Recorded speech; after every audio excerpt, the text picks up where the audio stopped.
Heading डालो first, halogenation of benzene.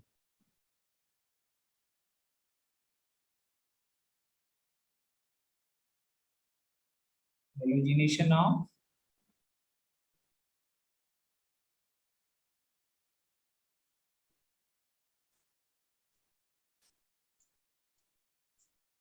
Halogenation of benzene. देखो इसके अंदर लिखो पहला point first, halogenation of benzene. Halogenation on halogenation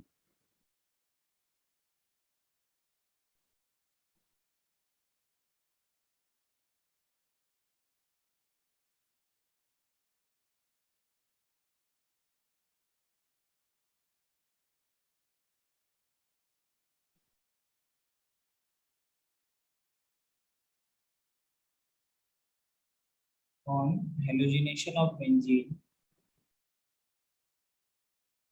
on halogenation of benzene, halobenzene is obtained as major product. Halobenzene is obtained as a product. Halobenzene is obtained as a product. देखो इसका reaction बताना है। Second यहाँ पे benzene, benzene का जब तुम reaction कराओगे पी के साथ, पी क्या है अभी लिखेंगे, क्या बनता है, ये बनेगा यहाँ पे एक्स लग जाएगा, इसी को हम लोग बोलते हैं हेलो बेंजीन। ये जो बना इसको बोलते हैं हेलो, हेलो बेंजीन। ठीक है, पी क्या है रिएजेंट, पी क्या हो सकता है, पी में भी, पी में भी कोई सा भी रिएजेंट हो सकता है, तीन लिख रहे हैं, ठीक है, तीनों में से कोई सा भी हो सकता है। X2 in presence of Lewis acid, Lewis acid, ठीक है। जैसे लुइस एसिड क्या ले सकते हो, AlX3 BX3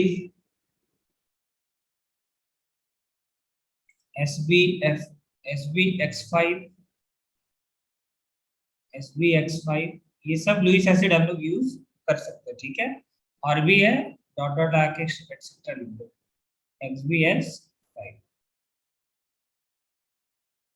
second reagent use होता है बी, इंटर हेलोजन कंपाउंड्स, जैसे X और X डैश, ये तुम्हारा इंटर हेलोजन कंपाउंड, यहाँ पे X डैश, ठीक है, इसको बोलते हैं इंटर हेलोजन कंपाउंड। और किसके प्रेजेंस में ये भी जुड़ता है तुम्हारा, ये भी लुइस एसिड के प्रेजेंस में, X dash Lewis acid.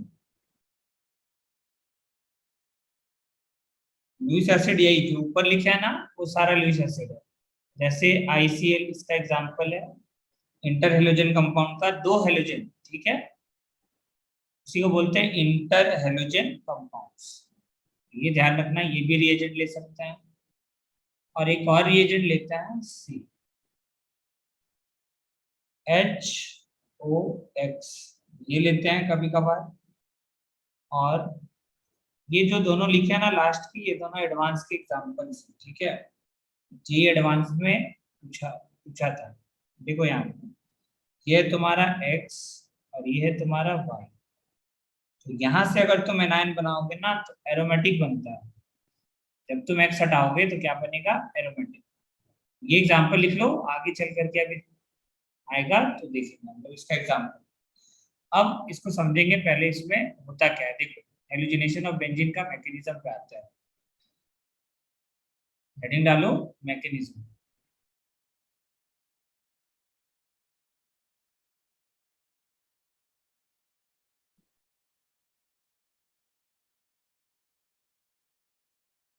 First point देखो, ये है तुम्हारा बेंजीन, समझना आप, काफी इंपॉर्टेंट है ये। इसको समझना। ये बेंजीन है। बेंजीन का जब तुम रिएक्शन किसके साथ कराओगे, सपोज करो अपन ले रहे हैं Br2 के साथ अगर करवाते हैं, तो यहाँ पे होता है नो रिएक्शन। यहाँ पे क्या होता है, नो रिएक्शन, रिएक्शन नहीं होता है।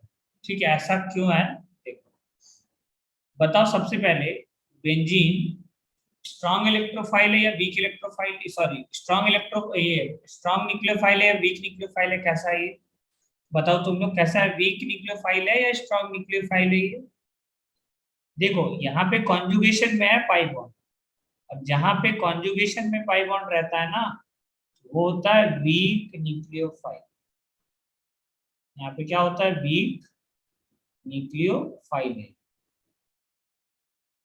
ठीक है, और दूसरा देखो, तुम्हारा जो यहाँ पे Br है, Br के पास चार्ज क्या है यहाँ पे, डेल्टा प्लस, और ये है डेल्टा माइनस।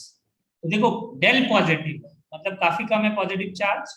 इसका मतलब ये क्या है, वीक वीक इलेक्ट्रोफाइल है। क्या है तुम्हारा, वीक इलेक्ट्रोफाइल। तो वीक न्यूक्लियोफाइल और वीक इलेक्ट्रोफाइल, बताओ कभी रिएक्शन करेगा, दोनों ही वीक हो जाए ना तो कभी रिएक्शन नहीं करता। ठीक है, मिनिमम एक को स्ट्रांग होना पड़ेगा। अब तुम बोलोगे सर अगर मान लो हम, अब देखो दूसरा क्या हो सकता है एक्सप्लेनेशन, कि तुम क्या करो एडिशन करवा दो। तुम लोग एडिशन रिएक्शन पढ़े हो पूरा एल्कीन का, डबल बॉन्ड देखो, बेंजीन भी तो एक एल्कीन है, और एल्कीन के ऊपर अगर तुम Br2 ऐड करोगे तो बताओ क्या बनेगा। ऑब्वियसली तुम पाई बॉन्ड को तोड़ोगे। देखो हम पाई बॉन्ड को तोड़ रहे हैं, पाई बॉन्ड को तोड़ तोड़ करके क्या करोगे तुम, Br लगाओगे, Br एक बार वेज में लगाओगे, Br एक बार डैश में लगाओगे। तो ये जो प्रोडक्ट बना, प्रोडक्ट क्या है तुम्हारा, एंटी ये सॉरी कैसा है तुम्हारा, नॉन एरोमेटिक। अब बताओ ये नॉन एरोमेटिक जाना पसंद करेगा क्या अपने आप को कभी, बताओ तुम लोग, नॉन एरोमेटिक जाना पसंद करेगा क्या ये, नहीं करेगा ना। क्योंकि देखो हम बताए थे कि बेंजीन रिंग कभी भी इलेक्ट्रोफिलिक एडिशन रिएक्शन शो नहीं करता, सब्स्टिट्यूशन करता है। तो Br2 के साथ अगर अटैक करवा के क्या करा दोगे, एडिशन करा दोगे, तो ये पॉसिबल नहीं है। Benzene does not undergo addition reaction, हम ये चौथी या पांचवी बार लिख रहे हैं, does not undergo addition reaction. ये हम शायद तीसरी या चौथी बार लिख रहे हैं, benzene does not undergo addition reaction. क्या करता है ये, इलेक्ट्रोफिलिक एरोमेटिक सब्स्टिट्यूशन शो करता है। ठीक है, तो ये करा देने से तुम्हारा जो प्रोडक्ट बनेगा ना वो नॉन एरोमेटिक बन जाता है। दूसरा क्या है रीजन, कि दोनों ही वीक है, वीक इलेक्ट्रोफाइल भी है और वीक न्यूक्लियोफाइल भी, इस वजह से रिएक्शन नहीं करता है। तो देखो इसका सॉल्यूशन क्या निकाला गया, इसका सॉल्यूशन ये निकाला गया कि देखो कि हम लोग क्या करते हैं, लुईस एसिड यूज करते हैं। तो लुईस एसिड का क्या काम है, देखो role of Lewis acid, role of Lewis acid, Lewis acid का क्या रोल है। अभी तक तो रिएक्शन नहीं कर रहा था बेंजीन, अब लुईस एसिड के आने से क्या हो रहा है उसको समझो। देखो ये है तुम्हारा बेंजीन, ये है तुम्हारा बेंजीन। ठीक है, बेंजीन के सामने जब क्या होगा, Cl, और Br भी ले सकते हो तुम्हारी मर्जी, चलो Br ही ले लेते हैं। देखो Br ले लिए सपोज करो, चलो Cl ले रहे हैं। देखो Cl और Cl लिए, और साथ में हम लोग लुईस एसिड लेते हैं, एनहाइड्रस, पानी नहीं होता इसके अंदर, एनहाइड्रस, चलो पूरा लिख देते हैं, एनहाइड्रस AlCl3, ये है लुईस एसिड। अब क्या होता है ना, ये रिएक्शन हो जाता है, और रिएक्शन क्या होता है यहाँ पे कि जो Cl है ना वो H को रिप्लेस कर देता है, ये Cl H को रिप्लेस कर देता है, और बाहर निकल जाता है HCl प्लस AlCl3। अब बोलोगे यहाँ पे क्या हुआ, लुईस एसिड के आने से ऐसा क्या हो गया कि रिएक्शन होने लगा। देखो लुईस एसिड से क्या हुआ समझ रहे, यहाँ है तुम्हारा Cl और Cl, ठीक है, सामने कौन है, AlCl3। अब ये है लुईस एसिड, इसका मतलब इसके पास वेकेंट ऑर्बिटल होगा। इसके पास क्या होता है? Vacant orbital. ये क्या है इसके पास? Vacant orbital. ये वेकेंट ऑर्बिटल। और सामने देखो इसके पास इलेक्ट्रॉन है। अब क्या करता है ये सीएल? इलेक्ट्रॉन कोऑर्डिनेट बॉन्ड कर देता है, इसको कोऑर्डिनेट कर देता है। ये जो इलेक्ट्रॉन है ये क्या करता है? इसके वैकेंट ऑर्बिटल में कोऑर्डिनेट कर देता है। देखो ये क्या बनाएगा? ये ऐसा होगा सीएल, सिंगल बॉन्ड सीएल, ये बॉन्ड इसको कोऑर्डिनेट कर दिया, यहाँ है AlCl3। पहले ये आया समझ में। अब इसके बाद हम तुमको बहुत बार हम पढ़ाए थे केमिकल बॉन्डिंग के अंदर कि जो कोऑर्डिनेट बॉन्ड है it can be converted into a polar covalent bond. हम साफ साफ लिखे थे कि कोऑर्डिनेट बॉन्ड, चलो यहाँ पे भी लिख देते हैं, कोऑर्डिनेट बॉन्ड, कोऑर्डिनेट बॉन्ड। देखो स्टेप एकदम समझना इंपॉर्टेंट है।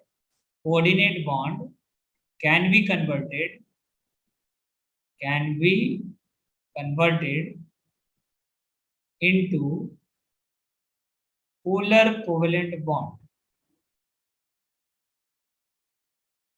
पोलर कोवेलेंट बॉन्ड, इसका क्या मतलब है कि देखो तुम जो Cl और Cl का जो बॉन्ड है, Cl और ये जो कोऑर्डिनेट बॉन्ड है उसको तुम सिंगल बॉन्ड से रिप्लेस कर सकते हो। और क्या करोगे? देखो जो इलेक्ट्रॉन लिया उस पे क्या आएगा तुम्हारा? माइनस। जो इलेक्ट्रॉन दिया उस पे क्या आएगा? प्लस। इतना आ गया समझ में? चलो इसके बाद क्या होता है? ये जो बॉन्ड है तुम्हारा, ठीक है, यहाँ पे अब समझना, जो Cl है वो इस Cl का बॉन्ड को वीक कर दे रहा है। देखो ये जो बॉन्ड है ना, इस वाले बॉन्ड को वीक कर दे रहा है। देखो Cl Cl के बीच के जो बॉन्ड है ना, इसको वीक कर दे रहा है, तो टूट जाएगा ये वाला बॉन्ड। क्योंकि देखो Al जो है वो क्या कर रहा है? खींच रहा है। किसको खींच रहा है? Cl को खींच रहा है। ये जो Cl है इसको खींच रहा है Al। तो क्या होगा? अल्टीमेटली पोलराइज होने की वजह से ये बॉन्ड अगले स्टेप में टूट जाता है। और टूट जाने के बाद ये क्या बनाता है? ये बनेगा, देखो ये बॉन्ड यहाँ से यहाँ चला जाएगा, ठीक है। तो बताओ अब ये इलेक्ट्रॉन ले लिया क्लोरीन, तो ये न्यूट्रल बन जाएगा। और ये क्लोरीन इलेक्ट्रॉन दिया तो ये क्या बन जाएगा? Cl plus plus. यहाँ से देखो निकला क्या? अब देखो ये वाला क्लोरीन न्यूट्रल हो जाएगा क्योंकि ये इलेक्ट्रॉन लिया है। ये बन जाता है AlCl4 माइनस, ये बनता है। तो देखो पहले इस क्लोरीन के पास डेल्टा पॉजिटिव चार्ज था। अब इस क्लोरीन को ध्यान से देखो, इस क्लोरीन के पास अब कैसा चार्ज आ गया? फुल चार्ज आ गया, फुल पॉजिटिव चार्ज आ गया। इसका मतलब अब इसको हम लिख सकते हैं कि ये स्ट्रॉन्ग इलेक्ट्रोफाइल बन गया। क्या बन गया? Strong electrophile. अब रिएक्शन में ये पार्टिसिपेट कर सकता है। तो देखो AlCl3 का काम क्या था? AlCl3 का काम था कि स्ट्रॉन्ग इलेक्ट्रोफाइल बनाना। क्या करना? To produce strong electrophile. अब एक बार इलेक्ट्रोफाइल बन गया फिर तो तुम मैकेनिज्म खुद से लिख सकते हो, टू प्रोड्यूस स्ट्रॉन्ग इलेक्ट्रोफाइल। यहाँ पे स्ट्रॉन्ग इलेक्ट्रोफाइल बन चुका है। अब एक बार अगर स्ट्रॉन्ग इलेक्ट्रोफाइल बन गया फिर तो इलेक्ट्रोफिलिक एरोमेटिक सब्स्टिट्यूशन में पार्टिसिपेट कर ही सकता है। स्टेप नंबर 3 में क्या होगा कि देखो ये जो इलेक्ट्रोफाइल है वो अटैक करेगा बेंजीन रिंग पे। तो ये है तुम्हारा बेंजीन रिंग, ये है बेंजीन रिंग, और सामने कौन है? Cl plus. अब तुम Cl प्लस बना चुके हो, ठीक है। Cl प्लस यहाँ पे बन गया तो ये बॉन्ड यहाँ अटैक करेगा इसके क्लोरीन के ऊपर। यहाँ पे एरो से बनाओ, ये बॉन्ड यहाँ अटैक करेगा Cl के ऊपर और जुड़ जाएगा ये। तो यहाँ पे क्या होगा? Cl को जोड़ दो। तो यहाँ पे क्या करो तुम, ये H था, अब तुम Cl को मान लो यहाँ पे जोड़ोगे तो प्लस कहाँ बनेगा? ऑब्वियसली यहाँ पे बनेगा प्लस। कहीं पे भी जोड़ सकते हो, ठीक है। तो देखो यहाँ पे भी तो एक हाइड्रोजन होगा। तो अगले स्टेप में क्या होता है अपना, ये देखो ये वाला हाइड्रोजन हटा दे, चलो इसको हटा दे रहे, ठीक है।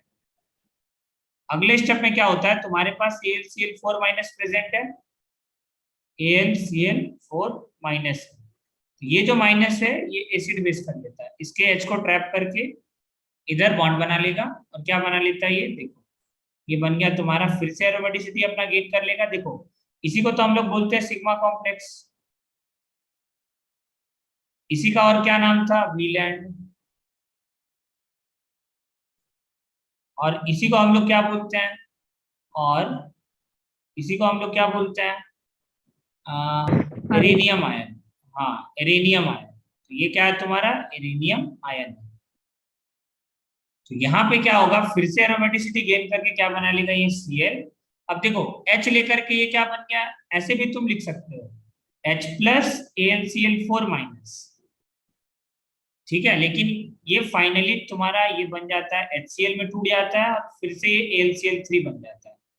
तो ध्यान से देखो, यहाँ पे HCl बन रहा है, और जिस भी रिएक्शन में HCl बढ़ेगा बताओ पीएच सॉल्यूशन का कम होगा या ज्यादा होगा, पीएच सॉल्यूशन का कम हो जाएगा। एसिड है, एसिड बनने से पीएच सॉल्यूशन का क्या हो जाता है, कम हो जाता है। इसके ऊपर भी एक बार क्वेश्चन पूछा था, पीएच क्या हो जाता है, कम। तो बताओ तुम लोगों को ये स्टेप्स में किसी में प्रॉब्लम है तो पूछो। ये था मैकेनिज्म, डिटेल्ड मैकेनिज्म, और काफी अच्छे से बताया है। किसी को कोई प्रॉब्लम है, कोई डाउट है तो पूछ सकते। चलो साक्षी एक्सप्लेन करो, तुम बताओ क्या क्या बताया हम इसके अंदर, हेलोजिनेशन ऑफ बेंजीन के अंदर स्टार्टिंग से बताओ। चलो बताओ क्या बताया। हाँ सर। हाँ, हेलो। Sir mechanism. हाँ चलो मैकेनिज्म ही बताओ, यहाँ से बताओ क्या बताना चाह रहे थे हम। सबसे पहले ये बताओ कि बेंजीन का जब हम लोग Br2 के साथ रिएक्शन कराएंगे तो रिएक्शन नहीं होता है, हमको लुइस एसिड का जरूरत क्योंकि पड़ता है। लुइस एसिड का क्योंकि क्यों सर जरूरत वो पड़ता है, हाँ बोलो। सर उसका रिएक्शन इसलिए नहीं होता क्योंकि वो दोनों वीक वीक न्यूक्लियोफाइल है ये, और वो वीक इलेक्ट्रोफाइल है। हाँ वीक इलेक्ट्रोफाइल तो क्यों, वीक क्योंकि वीक देखो कभी इसके ऊपर रिएक्शन नहीं चार्ज, करता। हाँ इसके ऊपर चार्ज डेल्टा प्लस, कॉन्जुगेशन। हाँ इसके ऊपर चार्ज डेल्टा प्लस है ना। पूरा प्लस रहता तो बोलते स्ट्रॉन्ग इलेक्ट्रोफाइल है, यहाँ पे पूरा प्लस नहीं है, ठीक है। हाँ तो इसलिए यहाँ पे नो रिएक्शन हाँ होगा। सर। और दूसरा दूसरा रीजन क्या दे सकते हो कि देखो यहाँ पे एंटी एडिशन होता है ना Br2 का, एडिशन रिएक्शन ऑफ ये एल्कीन। उस हिसाब से अगर इस पे एडिशन कर दे डायरेक्ट तो नॉन एरोमेटिक प्रोडक्ट बनता है, जो कि पॉसिबल नहीं है, ठीक है। मतलब बेंजीन कभी भी एडिशन रिएक्शन शो नहीं करता।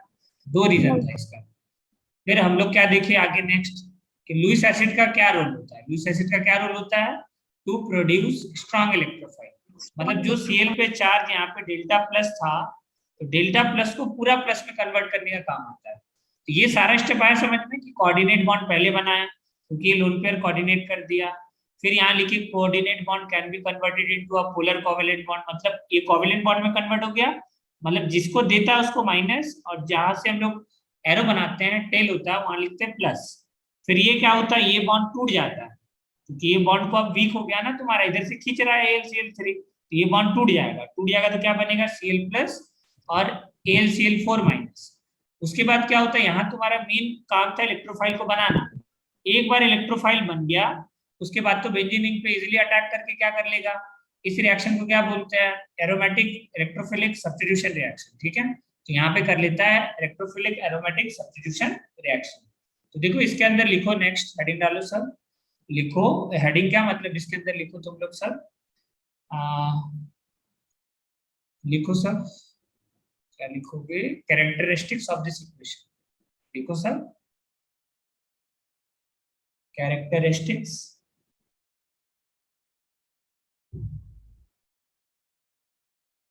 Characteristics of this reaction.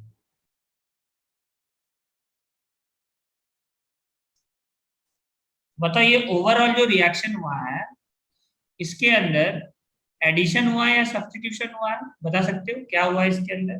First point बोलो, एडिशन हुआ है या सब्स्टिट्यूशन हुआ है, एडिशन हुआ है। तो क्या लिखेंगे, बेंजीन प्रीफर लिखो पहला point, benzene prefer,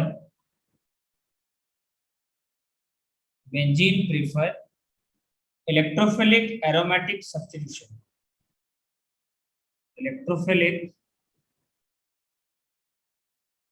aromatic substitution, electrophilic aromatic substitution.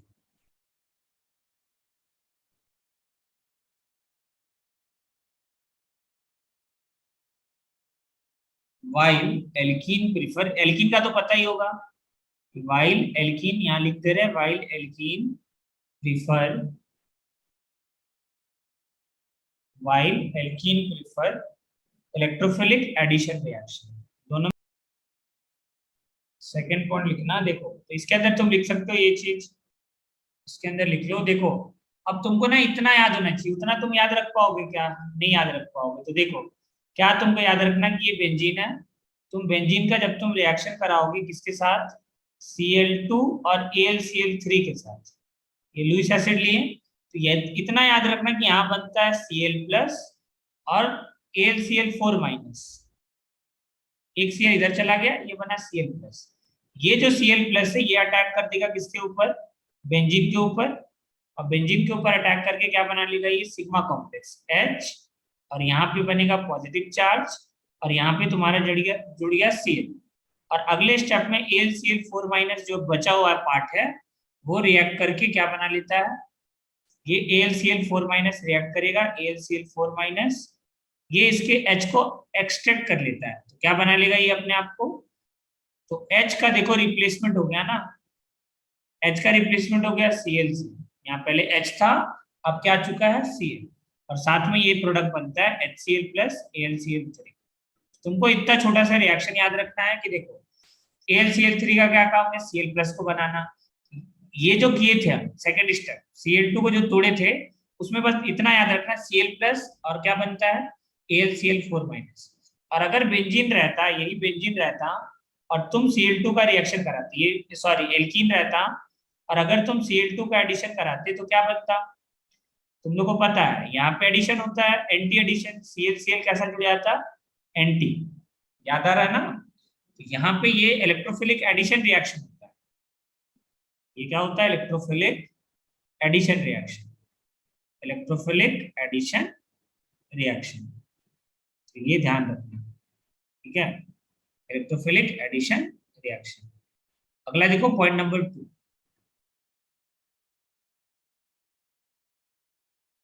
Point number 2 लिखो, नेक्स्ट पॉइंट लिखो, यहाँ पे बता अटैकिंग इलेक्ट्रोफाइल कौन है,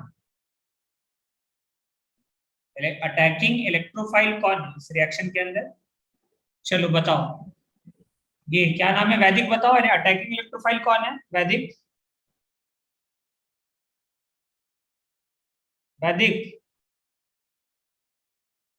अटैकिंग हाँ सर। इलेक्ट्रोफाइल, बताओ अटैकिंग इलेक्ट्रोफाइल कौन है इस रिएक्शन के अंदर, बोलो कौन है attacking electrophile,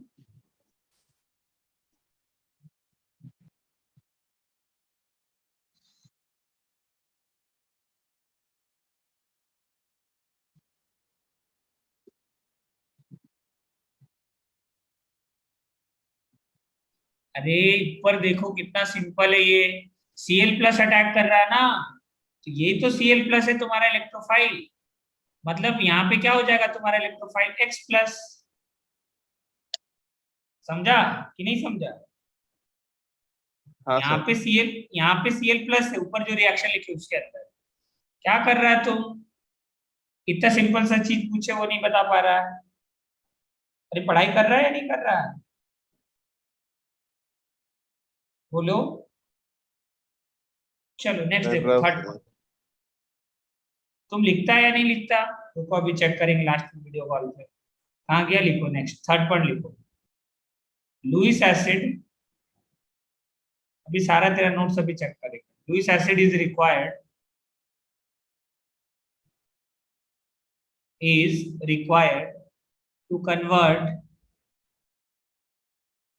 to convert poor electrophile, poor electrophile to strong electrophile। देखो जितना बात अभी हम बताए हैं वो सब लिख दे रहे हैं, स्ट्रॉन्ग इलेक्ट्रोफाइल, इसके अंदर क्या किए थे अभी जस्ट तुम लोग देखे थे, ये था Cl और Cl, इसका हम लोग रिएक्शन कराए थे AlCl3 के साथ, तो क्या हुआ था, ये लोन पेयर कोऑर्डिनेट बॉन्ड बना दिया था इसके साथ, और ये क्या बन गया था Cl single bond Cl, coordinate bond AlCl3। अब ये वाला बॉन्ड टूटा था, ये बना था Cl, सिंगल बॉन्ड Cl, यहाँ पे था AlCl3, यहाँ पे क्या हुआ, ये प्लस बना, ठीक है।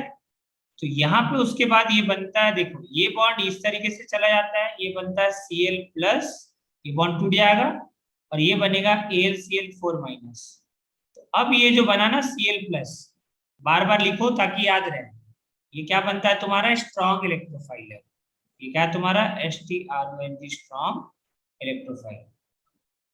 तो यही होता है रोल ऑफ लुईस एसिड। अब देखो, अगर क्या है ना, सपोज करो फोर्थ रिएक्शन देखो, इसका एग्जांपल तो बहुत सारा है, तुम एग्जांपल देखो, एग्जांपल हम ऊपर लिख चुके हैं, फिर से लिख दे, क्या क्या करें बोलो, फिर से भी लिख सकते हैं, कोई बड़ा बात नहीं। देखो इसका एग्जांपल लिख लो लुईस एसिड का, AlCl3 सबसे बढ़िया होता है, इसमें से जितना भी एग्जांपल लिखेंगे ना लुईस एसिड का, सबसे बढ़िया कौन सा होता है तुम्हारा, AlCl3। चलो इसका रिएक्शन अगर तुम Cl2 के साथ कराओगे, AlCl3, BCl3 और करके तुम सारा लिखो, और क्या लिख सकते हो, ZnCl2, FeCl3, बहुत सारा रिएजेंट है, FeCl3। अब एक चीज तुम ध्यान देना, ठीक है, कार्बोकेटायन बन रहा है SnCl4, और रिएजेंट ले सकते हो HbCl5, इसके अंदर क्या होगा, फाइनली H हट करके Cl जुड़ेगा, बस इतना सा बात याद रखना, H हट करके क्या जुड़ेगा, Cl। और बेस्ट कौन होता है, AlCl3, बार बार यूज करते हैं इसको, बुक्स में भी एनसीईआरटी में भी यही मिलेगा, AlCl3 ये बेस्ट होता है, ये होता है बेस्ट, ठीक है। अब एक बात तुमको और क्या याद रखना है कि देखो, यहाँ पे तो बेंजीन क्या था तुम्हारा, वीक न्यूक्लियोफाइल था, ठीक है। अगर एक्टिवेटेड रिंग अगर यूज हो गया ना, ठीक है, अगर मान लो बेंजीन के अलावा उसके ऊपर हम plus M, strong plus M वाला अगर ग्रुप लगा दिए, तो उसका इलेक्ट्रॉन डेंसिटी बढ़ जाएगा, और इलेक्ट्रॉन डेंसिटी अगर बढ़ गया ना, उस केस में लुईस एसिड का जरूरत नहीं पड़ता है, सीधा सीधा रिएक्शन हो जाता है, ठीक है। तो नेक्स्ट लिखो fourth number, no requirement, no requirement of, no requirement of Lewis acid, Lewis acid, Lewis acid in activated compound, in activated compound, in activated compound, activated compound के अंदर ना जरूरत नहीं पड़ता लुईस एसिड का, बिना लुईस एसिड का reaction हो जाएगा। बोले हुए कैसे, तो देखो अगर तुम रिएक्शन करा फिनॉल का, ये फिनॉल है, और Cl2 के प्रेजेंस में कुछ भी नहीं, कोई इलेक्ट्रो ये कोई भी लुईस एसिड नहीं यूज कर रहा है, फिर भी यहाँ पे क्या होगा, रिएक्शन हो जाएगा, और रिएक्शन होकर के क्या बनाता है, ये फिनॉल। अब ऐसा क्यों है, देखो ये ऑर्थो OH होता है, ऑर्थो पैरा डायरेक्टिंग, ऑर्थो पे एक बार Cl जुड़ेगा, और एक बार कहाँ जुड़ेगा, पैरा पे जुड़ेगा, पैरा वाला हमेशा याद रखना मेजर बनता है। तो देखो यहाँ पे हुआ क्या, लुईस एसिड का क्यों जरूरत नहीं पड़ा, क्योंकि देखो इसका कौन सा इफेक्ट है, प्लस एम, अब प्लस एम में तो इलेक्ट्रॉन डोनेट करेगा ना, और इलेक्ट्रॉन डोनेट करके क्या हो गया, बेंजीन रिंग का इलेक्ट्रॉन डेंसिटी बढ़ गया, इसका जो इलेक्ट्रॉन डेंसिटी है, पहले इलेक्ट्रॉन डेंसिटी कम था बेंजीन रिंग के पास, अब इलेक्ट्रॉन डेंसिटी बढ़ जाने से न्यूक्लियो न्यूक्लियो न्यूक्लियोफाइल भी अब अच्छा बन जाएगा ना, ये तो ये वीक है तो क्या हो गया, ये तो स्ट्रांग बन गया ना। अगर ये स्ट्रांग बन गया तो नो लुईस एसिड रिक्वायर्ड हो जाएगा यहाँ पे, नो लुईस एसिड। अब तुम डाल भी दोगे तो कोई इश्यू नहीं है, क्योंकि देखो अल्टीमेटली लुईस एसिड तो दोबारा से निकल जा रहा है तुम्हारा, देखो यूज हुआ क्या, कंज्यूम हुआ क्या, फिर से ये कन्वर्ट हो जाता है AlCl3 में, HCl प्लस AlCl3 में फिर से कन्वर्ट हो जाता है, तो ये बात ध्यान रखना, ठीक है, वो दोबारा से बाहर निकल जाएगा। नेक्स्ट लिखो फिफ्थ नंबर पॉइंट। अच्छा बताओ, अगर तुमसे कोई पूछे ये कितना स्टेप का रिएक्शन है, तो क्या बताओगे, कोई भी बता सकते, बोलो ये कितना स्टेप का रिएक्शन है, बोलो ये कितना स्टेप का रिएक्शन है, सिंगल स्टेप है या दो स्टेप है, कितना रिएक्शन है स्टेप्स के अंदर, चलो लिखो, it is a two step reaction, कोई बात नहीं, यहाँ लिखो it is a two step reaction, it is a two step, it is a two step reaction. बता सकते हो कौन कौन सा है दो स्टेप? देखो बार बार हम वही लिखेंगे, और तुम भी लिखो। देखो पहला स्टेप में क्या होता है, तुम क्या लेते हो, देखो फर्स्ट स्टेप आरडीएस होता है, ठीक है, जहां पे देखो तुम लिए थे Cl2 AlCl3, इससे क्या बना था, इससे बना था Cl प्लस और AlCl4 माइनस, ये बना था। ये जो स्टेप होता है ना, ये स्टेप होता है आरडीएस, मतलब जहां पे सिग्मा कॉम्प्लेक्स फॉर्म हुआ वो आरडीएस होता है। ये तो हम पहले ही दिन पढ़ाए थे ना जब ये स्टार्ट किए थे चैप्टर। तो क्या होगा इस केस में, तुम्हारा ये Cl प्लस अटैक करेगा, बॉन्ड टूटेगा, तोड़ दो बॉन्ड। ये देखो यहाँ पे पहले से था हाइड्रोजन, तुम क्या किया, यहाँ CH जोड़ दिए तो यहाँ प्लस आएगा, इसी को तो हम लोग सिग्मा कॉम्प्लेक्स बोले थे। तो फर्स्ट स्टेप में इलेक्ट्रोफाइल अटैक करता है बेंजीन रिंग के ऊपर, फिर सेकंड स्टेप में क्या होता है, एरोमेटिसिटी गेन कर लेता है।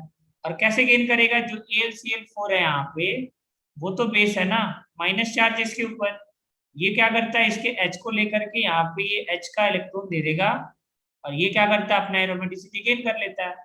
एरोमेटिसिटी गेन करके क्या बना लेगा यहाँ पे Cl, और साथ में क्या निकल गया, HCl प्लस AlCl3 बाहर चला गया। तो देखो ये दो स्टेप का रिएक्शन, पहला स्टेप होता है आरडीएस जिसमें सिग्मा कॉम्प्लेक्स बनता है। अब तुमसे पूछेगा रेट ऑफ रिएक्शन किस पे डिपेंड करेगा, हेलोजिनेशन का, तो बताओ किस पे डिपेंड करेगा, रेट ऑफ रिएक्शन हेलोजिनेशन का किस पे डिपेंड करेगा। अगर मान लो एग्जाम में क्वेश्चन आ जाता है, बताओ rate of halogenation of benzene, तो तुम कैसे देखोगे, more stable the sigma complex more the rate of the reaction. अरे लिख लो, चलो मोर द, देखो जबकि इतना सारा क्वेश्चन करवाया है, more the stable sigma complex, more the stable sigma complex, more the rate of reaction, more the rate of reaction। पूरे इस चैप्टर में हर बार यही करेंगे हम, हर बार सिग्मा कॉम्प्लेक्स बनेगा। अब तुम बोलोगे सर डिफरेंट क्या रहेगा, इलेक्ट्रोफाइल बनाने का तरीका, यहाँ लिख लो रेट ऑफ SNAR, इसको SNAR भी बोलते हैं, ठीक है, इज डायरेक्टली प्रोपोर्शनल टू, देखो AR मतलब एरोमेटिक न्यूक्लियोफिलिक सब्स्टिट्यूशन, ठीक है, directly proportional to plus M plus H और प्लस I, ये ध्यान रखना, और inversely proportional to minus M minus H minus I, ताकि तुमको याद रहे। और इसको अपने डब्बा में बंद कर लो।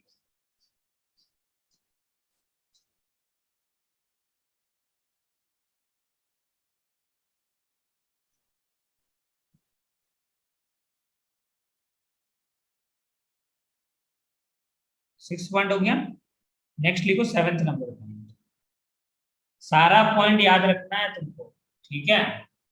नेक्स्ट नंबर पॉइंट लिखो, iodination is a reversible process,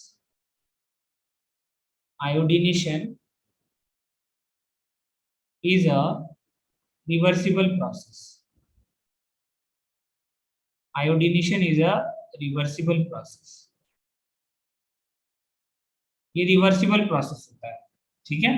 ऐसा क्यों है देखो समझना, बेंजीन है, बेंजीन का रिएक्शन कराए हम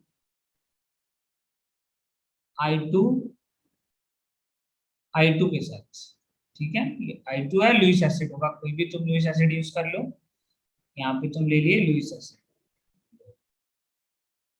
कोई बीमारी हो गया,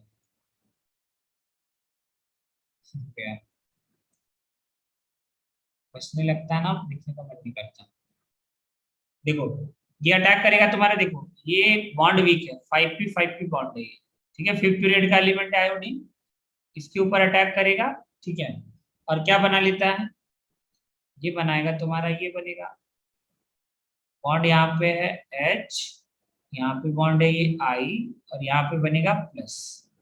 अगले स्टेप में क्या होगा, कि जो तुम्हारा यहाँ से I माइनस निकला, ठीक है, वो अटैक करेगा। यहाँ पे लुईस एसिड का जरूरत नहीं पड़ता, ठीक है, क्योंकि ये बॉन्ड इतना वीक है ना, टूट जाता है, ये वीक है। तो यहाँ पे ये इस पे अटैक करेगा, ये अपना इलेक्ट्रॉन देगा, और ये क्या बना लेता है तुम्हारा, ये बन जाएगा फिर से बेंजीन रिंग, और यहाँ पे क्या जुड़ गया, आयोडीन, और साथ में क्या निकला, HI निकल गया। अब तुमको याद रखना है कि देखो HI का जो पीके वैल्यू होता है ना, वो होता है -10। और तो देखो ये स्ट्रॉन्ग एसिड है, पीके वैल्यू अगर किसी का कम है तो वो क्या होता है, स्ट्रॉन्ग एसिड होता है। तो ये स्ट्रॉन्ग एसिड है, मतलब ये क्या करता है ना, फिर से रिएक्शन कर लेगा। अब देखो फिर से रिएक्शन कैसे करेगा, अब देखो ध्यान से तुम, अब रिएक्शन देखो फिर से कैसे करता है, रिवर्सिबल कैसे जाता है उसको समझना। तो तुम्हारा HI बना यहाँ पे, तो HI है स्ट्रॉन्ग एसिड। तो अब इलेक्ट्रोफाइल कौन होगा, ये H है और ये I है। तो क्या होता है यहाँ पे, ये डबल बॉन्ड फिर से अटैक कर देता है यहाँ पे H, क्योंकि यहाँ पे डेल्टा प्लस है, ये तुम्हारा डेल्टा माइनस, ठीक है, इसका इलेक्ट्रोनेगेटिविटी ज्यादा है। तो यहाँ पे अटैक कर देगा, तो बताओ ये क्या बनाएगा तुम्हारा, ये बनेगा, देखो तो जो तुम्हारा प्रोडक्ट है ना, प्रोडक्ट ज्यादा स्ट्रांग है, तो स्ट्रांग है इस वजह से ये इस पे फिर से अटैक कर देता है। तो यहाँ पे आयोडीन है, तो देखो यहाँ पे क्या होता है, H जुड़ जाता है, ठीक है, H जुड़ेगा और प्लस बन जाएगा, ठीक है, ये प्लस बन गया। तो अब अगले स्टेप में क्या होगा कि देखो फिर से यहाँ से क्या निकला था तुम्हारा I माइनस, यहाँ से रिलीज क्या हुआ तुम्हारा I माइनस। तो ये जो I माइनस है ना, अब इस हाइड्रोजन के बॉन्ड को नहीं रिमूव करता है, किसको करता है, आयोडीन वाला बॉन्ड वीक है, क्योंकि देखो ये है तुम्हारा 2p सेकेंड पीरियड का एलिमेंट, और आयोडीन है 5p फिफ्थ पीरियड का एलिमेंट। I माइनस क्या करता है, इस आयोडीन पे अटैक करके इसको बाहर कर देता है, यहां से ये बॉन्ड बन जाएगा, और क्या बना लेता है अपने आप को, फिर से बेंजीन बना लेगा, ये बन जाता है फिर से बेंजीन रिंग, और साथ में क्या निकल गया, I2। तो तुमको क्या याद रखना है कि देखो तुम इतना याद कर लो कि आयोडीनेशन जो होता है वो रिवर्सिबल प्रोसेस होता है, कोई तुमसे प्रोडक्ट नहीं पूछेगा कि कैसे बना, बट यहाँ पे हम फिर भी लिख दिए कि प्रोडक्ट किस तरीके से बनता है। HI बना, HI पे अटैक करेगा, और अटैक करने से देखो अब H पे अटैक करेगा ना, H पे अटैक करेगा, केटायन बनेगा, केटायन बनने के बाद क्या होगा तुम्हारा, सिंपल, उसके बाद तो क्या करना है, फिर से I माइनस निकला, ये I माइनस I पे अटैक करके I2 बना लेता है। अब मान लो हम रोकना चाहते हैं, ठीक है, हम चाहते हैं कि आयोडीनेशन रिवर्सिबल प्रोसेस की जगह पे इरिवर्सिबल प्रोसेस हो जाए। उसके लिए देखो जो HI जो प्रॉब्लम कर रहा है ना, उसको कंज्यूम कर रहा है। तो कंज्यूम करने का क्या तरीका होता है कि तुम क्या करो कि यहाँ पे जो है तुम्हारा, यहाँ पे यूज कर लो स्ट्रॉन्ग ऑक्सीडाइजिंग एजेंट। क्या यूज कर लो यहाँ पे, स्ट्रॉन्ग ऑक्सीडाइजिंग एजेंट। अगर तुम स्ट्रॉन्ग ऑक्सीडाइजिंग एजेंट यूज कर लिए ना, तो HI को ऑक्सीडाइज कर देगा, स्ट्रॉन्ग ऑक्सीडाइजिंग एजेंट। अब ये स्ट्रॉन्ग ऑक्सीडाइजिंग एजेंट कौन कौन होता है, जैसे HNO3 तुम यूज कर सकते हो, नाइट्रिक एसिड, और ले सकते हो HiO3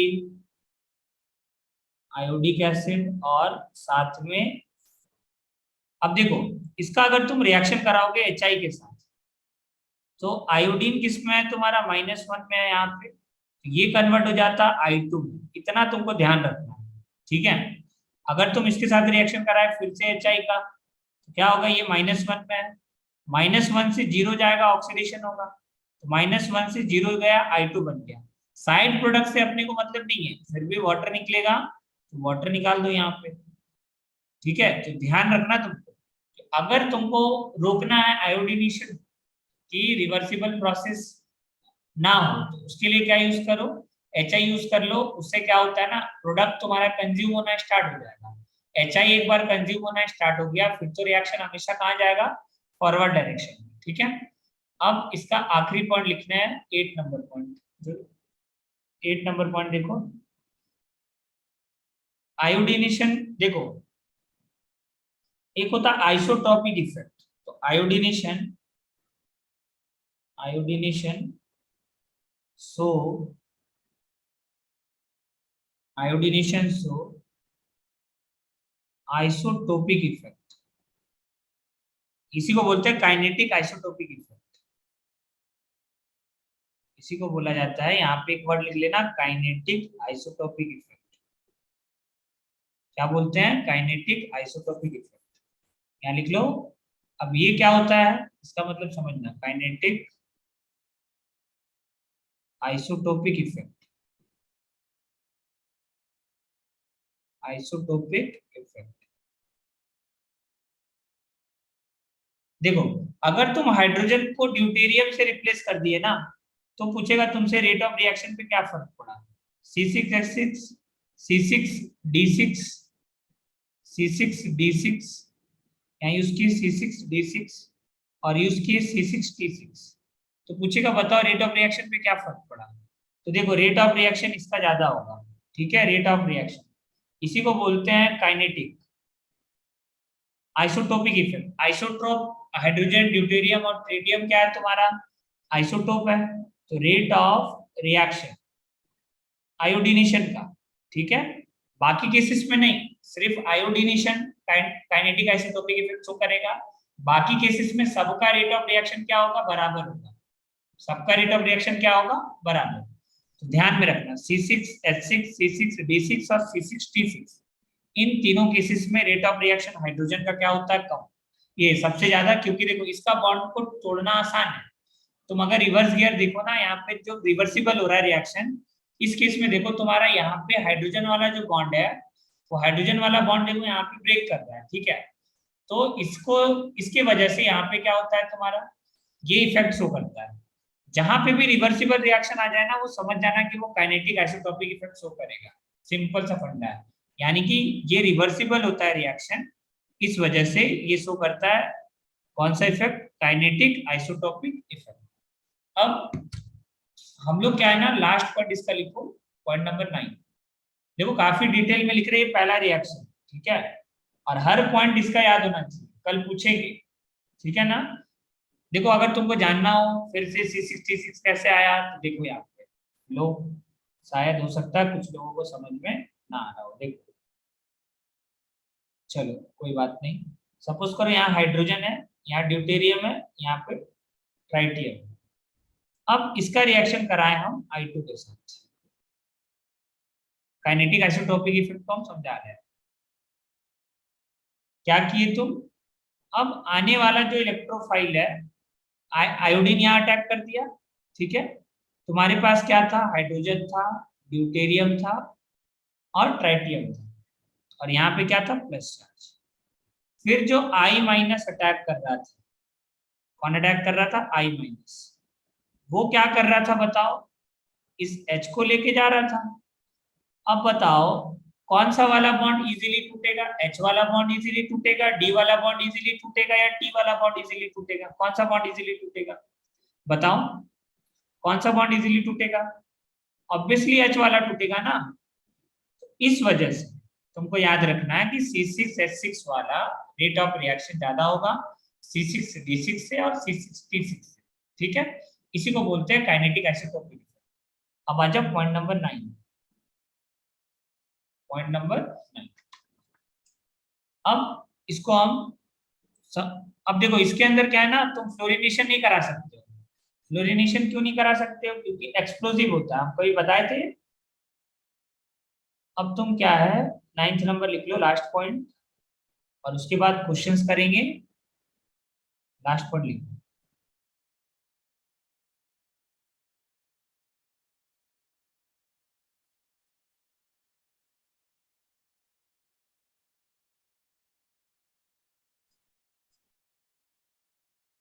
तुम यहाँ पे लिए F2 फ्लोरीन।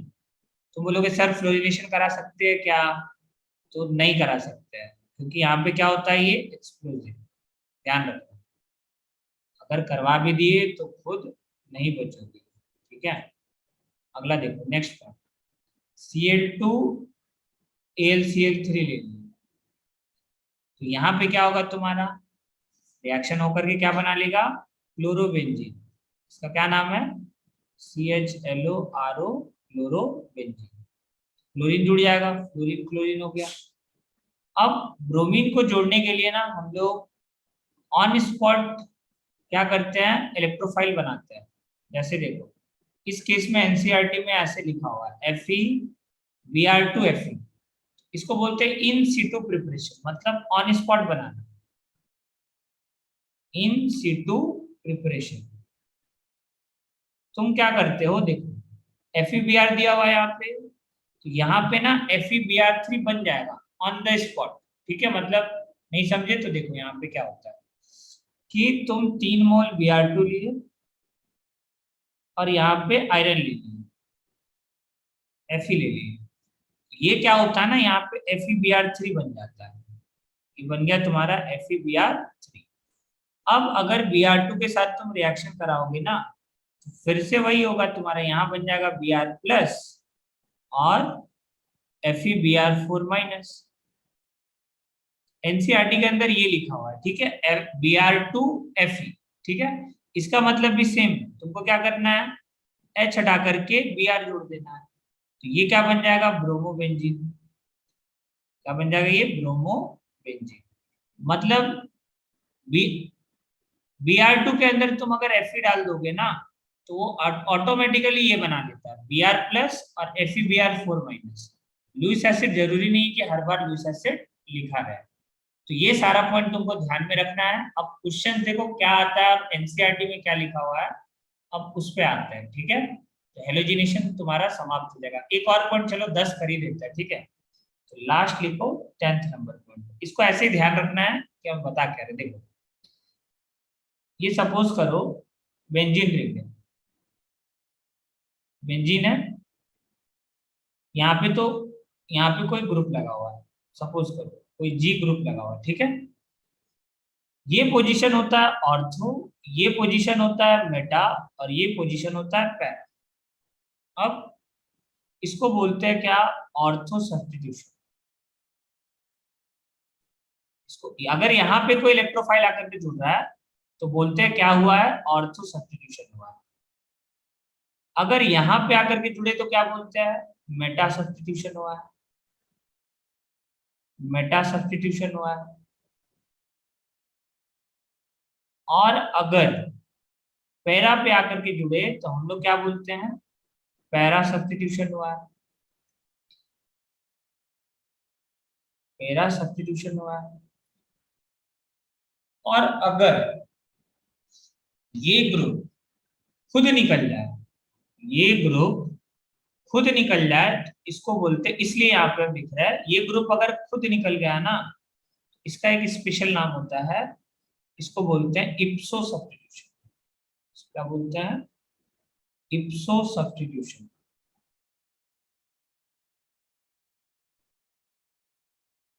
इप्सो सब्स्टिट्यूशन मतलब ये ग्रुप खुद बाहर हो जाए, एग्जिस्टिंग ग्रुप खुद बाहर हो जाए तो उसको हम लोग बोलते हैं इप्सो सब्स्टिट्यूशन।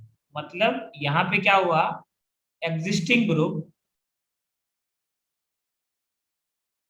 एग्जिस्टिंग ग्रुप को ही रिप्लेस कर दिया, एग्जिस्टिंग ग्रुप को क्या कर दिए हम, रिप्लेस कर दिए। ठीक है, तो ये तुमको ध्यान में रखना है। इप्सो सब्स्टिट्यूशन का मतलब क्या हुआ, अगर मान लो हमको ऐसा रिएक्शन करा है जिसके अंदर ग्रुप खुद रिमूव हो जा रहा है, ठीक है, तो उस केस में क्या ध्यान रखना है तुमको, इप्सो सब्स्टिट्यूशन।